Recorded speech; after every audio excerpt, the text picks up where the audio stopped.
খাগড়াছড়িতে answer ও গ্রাম প্রতিরক্ষা বাহিনী ৩,৬৬৫ জন ভাতাভোগীর মাঝে ঈদ উপহার সামগ্রী বিতরণ করা হয়েছে। বুধবার ৪ জুন সকাল ১০টায় খাগড়াছড়ি পৌর টাউন হলে আনসার বিটিপির মহাপরিচালকের পক্ষ থেকে এই উপহার বিতরণ করা হয়। অনুষ্ঠানে প্রধান অতিথি হিসেবে উপস্থিত ছিলেন আনসার বিটিপির চট্টগ্রাম ও পার্বত্য রেঞ্জের উপমহাপরিচালক ডাক্তার মোহাম্মদ সাইফুর রহমান। তিনি আনসার সদস্যদের হাতে উপহার সামগ্রী তুলে দেন।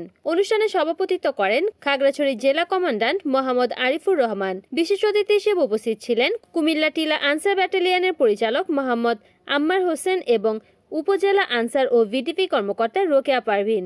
উপহার পেয়ে আনসার ভিডিপি সদস্যরা মহাপরিচালক সহ সংশ্লিষ্ট সকলের প্রতি কৃতজ্ঞতা প্রকাশ করেছেন।